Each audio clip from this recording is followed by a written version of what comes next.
माता पार्वतीला मिळाला जसा शिववर, तुम्हालाही मिळो मन जोगतावर. करती व्रत सवाष्ण वा कन्या उपवर, अक्षय राहो सौभाग्य द्यावा असावर. माझ्या सगळ्या स्वामी भक्तांना हरतालिकेच्या मनपूर्व शुभेच्छा. नमस्कार. श्री स्वामी शक्ती या चॅनलवर तुम्हा सर्वांचे स्वागत आहे. भाद्रपद शुक्ल पक्षातील तृतीयेला आपण हरतालिका तृतीया म्हणून ओळखतो. यंदा हरतालिका तृतीया हरतालिका व्रत हे 16 ऑगस्ट 2025 वार मंगळवारी आहे. आता तुम्ही जर मंदिरात जाऊन व्रत करणार असेल, मंदिरात जाऊन जर तुम्ही पूजा करणार असेल तर तुम्ही हा व्हिडिओ नाही पाहिला तरी चालेल. पण घरात अगदी साध्या पद्धतीने हरतालिका व्रताची पूजा कशी मांडावी, पूजा कशी करावी, मंत्र स्तोत्र सगळ्याबद्दल आजच्या व्हिडिओमध्ये आपण माहिती घेणार आहोत. तर चला व्हिडिओला सुरुवात करूया. आता स्त्रियांच्या अनेक व्रतांमध्ये हरतालिका व्रत हे सर्वात श्रेष्ठ मानले जाते. आता माता पार्वतीने हरतालिका व्रत करून कठोर तपश्चर्या केली आणि भगवान शंकरांची प्राप्ती करून घेतली.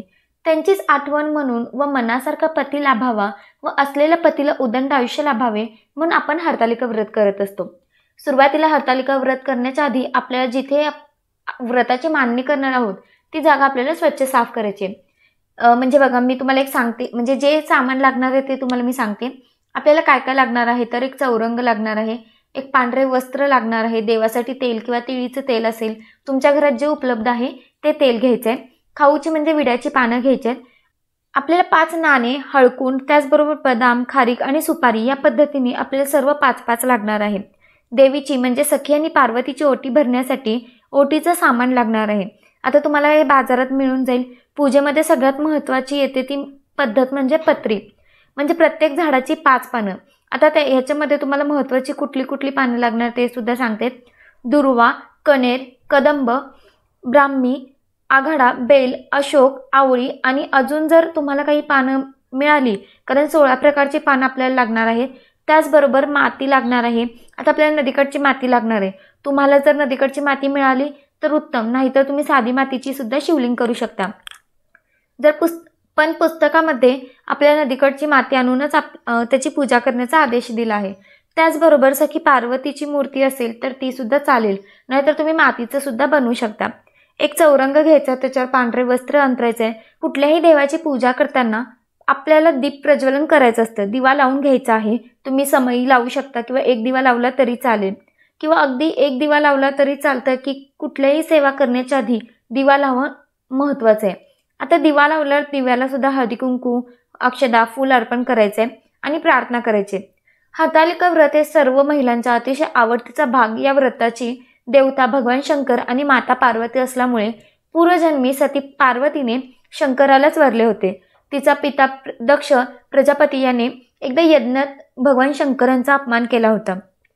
तो माता पार्वतीला सहन नाही झाला, त्यामुळे पार्वतीने यज्ञकुंडात स्वतःला जाळून घेतले व नंतर ती हिमालयाची कन्या म्हणून जन्माला आली. त्यांनी परत उग्र तपश्चर्या करून भगवान शंकरांचीच अर्धांगी झाली. अशी दृढ निश्चयी व स्वाभिमानी पतिव्रता पार्वती ही आर्य स्त्रियांचा महान आदर्श आहे. म्हणून तिची पूजा करून तिच्याजवळ आपल्या पतीला उदंड आयुष्य आरोग्य मागायचे असते व स्वतःचे सौभाग्य अखंड टिकवण्यासाठी तिची प्रार्थना करायची असते. आता हरतालिका पूजेची मांडणी कधी करावी तर बऱ्याच ठिकाणी असं असतं की हरतालिका पूजा केल्यानंतरच आपण पाणी पितो किंवा काही फलाहार घेत असतो. तर बघा, आता काही ठिकाणी असं असतं की पूजेच्या आधी काहीच ग्रहण करत नाहीत. पण तुमच्याकडे जशी पद्धत असेल तसं तुम्ही त्या पद्धतीने करू शकता. सकाळी लवकर उठून तुम्ही पूजा करू शकता. आता ज्यांना नाही करणे शक्य होत, ज्यांना उपवास निघत नाही, त्यांनी फलाहार वगैरे खावं. नंतर तुम्ही पूजा केली तरी चालते. स्वतःच्या शरीराची काळजी घेणं, कारण जर तुम्हाला गोळ्या वगैरे असतील याची काळजी घेणं तेवढंच महत्त्वाचं आहे. आता आपल्या घरात असतं की प्रत्येक वेळेस घरातली शिवपिंड आहे, तर मग आपण घरातल्या शिवपिंडीची पूजा करू शकतो का? किंवा आपल्याकडे भगवान शंकरांचा त्यांच्या कुटुंबासोबत फोटो असतो, मग त्यांची पूजा करावी का? तर असं अजिबात नाही. आपल्याला मातीचंच शिवलिंग बनवायचं आहे. वाळू ही नदीकडची असावी किंवा तुम्हाला माती मिळाली तरी चालेल, कारण आजकाल असं झालंय की वाळू सुद्धा काढणं किंवा ती गोळा करणे हा कायदेशीर गुन्हा झाला आहे. आता पार्वती मातेने भगवान शंकरांना प्रसन्न करण्यासाठी हे व्रत केले होते. तोच उद्देश आपण आपल्यासमोर ठेवून सर्व उत्कृष्ट गुणांनी युक्त असा पती मिळावा म्हणून कुमारिकांनी हे व्रत करावं व मिळालेल्या पतीला उदंड आयुष्य लाभावे म्हणून सुभाषिनी हा व्रत करतात. आता बऱ्याच वेळा असं होतं की ताई आम्ही विधवा आहोत तर आम्ही उपवास धरू शकतो का, किंवा आम्ही भगवान शंकरांची उपासना करू शकतो का? तर मला असं वाटतं की तुम्ही विधवा आहात म्हणून तुम्ही पूजा करू नका सांगणारी मी इतकी मोठी नाही, किंवा तुम्हाला उपवास तर करायचाच आहे. तुमची इच्छा असेल तर तुम्ही पूजासुद्धा करू शकता. सगळ्यात आधी मातीचं शिवलिंग बनवून घ्यायचं आहे आणि नंतर आपल्याला पण माहिती आहे की पूजेची सुरुवात जसं दीप प्रज्वलन करून आपण करतो, त्याचबरोबर आपल्याला गणपती बाप्पांची पूजा करून सुद्धा पहिला मान गणपती बाप्पांचा असतो. तर पहिला आपल्याला गणपती बाप्पांची पूजा करून घ्यायचं आहे. आपल्याला गणपती बाप्पांच्या मूर्तीवर अभिषेक करायचा आहे. आणि जर तुमच्याकडे मूर्ती नसेल तर तुम्ही सुपारी स्वरूप गणपती बाप्पांची सुद्धा अभिषेक करू शकता. तर तुम्ही आधी दुधाने नंतर पाण्याने ओम गण गणपती नमः या मंत्राचा मंत्र जप करून तुम्ही गणपती बाप्पांच्या मूर्तीवर अभिषेक करू शकता. नंतर त्यांना हळदी कुंकू, अक्षता, धूप दीप ओवाळायचं आहे. त्यांना दुर्वा अर्पण करायचं आहे. लाल फूल असेल तर ते अर्पण करा. गणपती बाप्पांना प्रार्थना करा. गुळ खोबऱ्याचा नैवेद्य दाखवायला विसरू नका. ही झाली गणपती बाप्पांची पूजा. आता बराच वेळा प्रश्न येतो की मासिक धर्माचा 5वा दिवस आहे तर मी पूजा करू शकते का? तर हो, मासिक धर्माच्या 5व्या दिवशी तुम्ही पूजा करू शकता. आता असं होतं की डोकं धुवू शकतो का? खरं तर जेव्हा व्रतवैकल्य असतं तेव्हा आपण डोकं धुवायचं नाही असं म्हटलं जातं. पण एखादीला जर मासिक धर्म आलाच आहे किंवा कोणाला 4-5 दिवस त्रास होतो, कोणाला 5 दिवस होतो, तर तुम्ही डोकं धुवून सुद्धा पूजा करू शकता, हरकत नाही. रुद्र नर उमा नारी तस्मै तस्मै नमो नमः. रुद्र ब्रह्मा उमा तस्मै तस्मै नमो नमः. रुद्र विष्णू उमा लक्ष्मी तस्मै तस्मै नमो नमः. म्हणजेच रुद्र हे सूर्य आहे, उमा त्यांची प्रभा आहे. रुद्र हे फूल आहे, उमा त्यांचा सुगंध आहे. रुद्र यज्ञ आहे, उमा त्यांची देवी आहे. वास्तविक सृष्टीच्या मुळातच 2 तत्वे आहेत. भगवान शंकर कृपाळू, दयाळू, मायाळू, भक्तवात्सल्य आणि प्रेमळही आहेत. त्यालाच उमा महेश्वर असं म्हटलं जातं. म्हणून आपण हरतालिकेच्या दिवशी आपल्याला उमा महेश्वरांची पूजा करायची आहे. ज्याप्रमाणे नक्षत्रात चंद्रश्रेष्ठ, ग्रहात सूर्यश्रेष्ठ, देवांमध्ये विष्णू श्रेष्ठ, नद्यांमध्ये गंगा श्रेष्ठ, त्याचप्रमाणे हरतालिका व्रत हे सगळ्या व्रतांमध्ये श्रेष्ठ मानले गेले आहे. म्हणून या व्रताने पापांपासून आपल्याला मुक्तता मिळते. 7 जन्मांचे पातक नाहीसे होते आणि स्त्रियांना सौभाग्य अलंकार प्राप्त होते असं म्हटलं जातं. आता आपल्या सखी पार्वतीची जर तुमच्याकडे मूर्ती असेल तर तुम्ही त्यांची स्थापना करावी. त्याच्यासाठी तुम्हाला खाली तांदूळ घ्यायचे, तांदळावर हळद कुंकू अर्पण करायचं आहे आणि त्याच्यावर सखी आणि पार्वती ठेवायचे. जर तुमच्याकडे मूर्ती असेल तर नसेल तर तुम्ही तांदळाचे तुम्हाला सखी पार्वती यांच्या स्मरणार्थ 2 ठिकाणी तुम्हाला त्यांचे प्रतिबिंब काढायचे, किंवा तुम्ही मुठभर वाळू दोन्ही ठिकाणी ठेवली तरी हरकत नाही. भगवान शंकरांची उपासना करण्यासाठी आपण जे काही वाळूचं शिवलिंग बनवलं आहे त्याच्यावर आपल्याला जास्त अभिषेक करता येत नाही कारण ते वाळूचं आहे. पण अभिषेक करण्यासाठी आपल्याला कच्चं दूध आणि थंड पाणी याचाच वापर करायचा आहे. तर तुम्ही फुलाचा सुद्धा म्हणजे फुलाने त्यांच्यावर थोडं थोडं पाणी शिंपडून आपल्याला उमा महेश्वर देवतोभ्य नमः हे मंत्राचा मंत्र जप करून आपल्याला अभिषेक करायचे. त्याच्यानंतर भगवान शंकरांना आपल्याला वस्त्र अर्पण करायचं आहे. त्याचबरोबर आपल्याला भगवान शंकरांना भस्मसुद्धा अर्पण करायचं आहे. ही सगळी जी सेवा करत आहोत तर आपण ती सेवा करताना आपल्याला परत एकदा सांगते उमा महेश्वर देवतोभ्य नमः, कारण ह्या दिवशी आपण भगवान शंकरांची माता पार्वतीसोबत पूजा करणार आहोत. म्हणून उमा महेश्वर. तर आता इथे सखी पार्वतींना हळदी कुंकू अक्षता अर्पण करून झाल्यावर तुम्हाला जर घरात गजरा असेल तर गजरा तुम्ही अर्पण करू शकता. आणि महत्त्वाची येते ती पत्री. तर आपण जर पूजेच्या दिवशी सामान आणलं तर ती आपल्याला संपूर्ण एका दोऱ्यामध्ये बांधून मिळते. तर डायरेक्ट पत्री अर्पण करायचं नाही, ती पत्री अर्पण आपल्याला मोकळी करायची आहे आणि म्हणजे पूर्ण सुट्टी करायची आहे आणि नंतर तुम्ही अर्पण करू शकता. आता पत्रीमध्ये तुम्हाला जे काही पानं सांगितले जे तुम्हाला मिळेल ते अर्पण करा. पण सगळ्यात महत्त्वाचं बेलपान, आघाडा, दुर्वा, केवडा, कणर, चाफा आणि आंब्याची डहाळे याच्यातले जेवढे मिळेल तेवढं अर्पण करण्याचा प्रयत्न करा. तर बघा आता मी एक बेलपान तुम्हाला सांगितलं की आता तुम्हाला बेलपान सांगितलं तर ते सुरुवातीला बेलपान अर्पण करायचे. त्याच्यानंतर आंब्याची, दुर्व्याची, आघाड्याची फुलं आपण या पद्धतीने एक अर्पण करायचे. सगळं अर्पण करून झाल्यावर आपल्याला भगवान शंकरांना नैवेद्य अर्पण करायचे. बऱ्याच ठिकाणी आपण बघतो की महिला खिचडी खातात किंवा भगर खातात. तर भगवान शंकरांच्या उपासनेमध्ये भगर चालत नाही.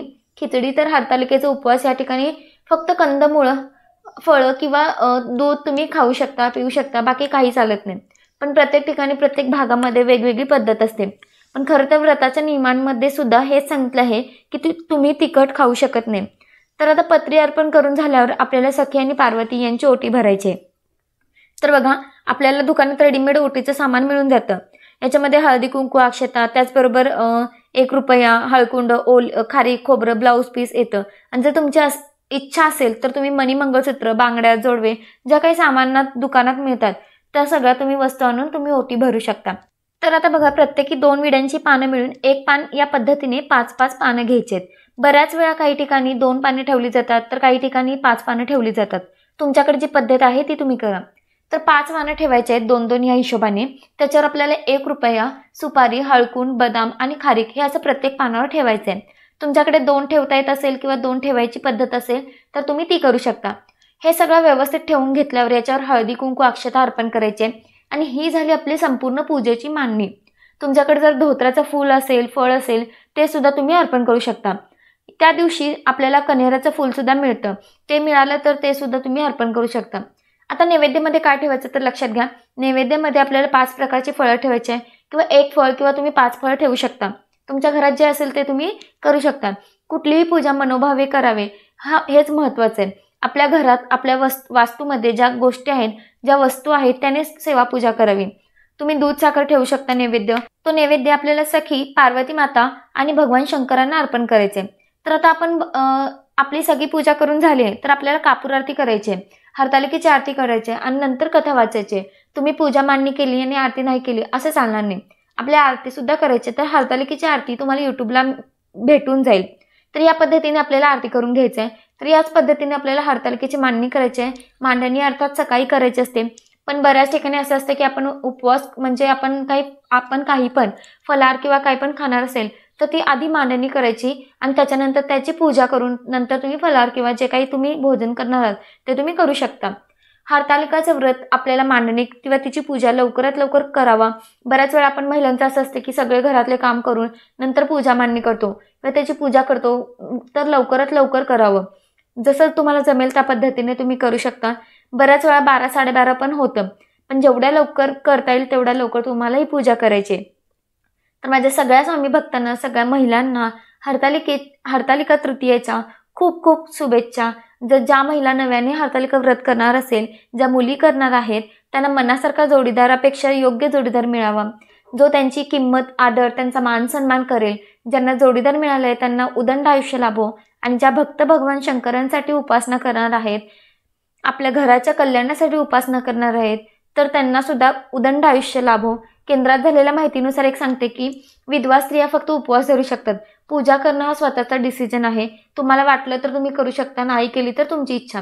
तर बघा, झालेली स्वामी महाराजांच्या चरणी रुजू करते आणि आजचा व्हिडिओ मी इथं संपवते. जर व्हिडिओ आवडला असेल तर व्हिडिओला लाईक करा. चॅनलवर नवीन असाल तर चॅनलला सबस्क्राईब करा. तोपर्यंत श्री स्वामी समर्थ.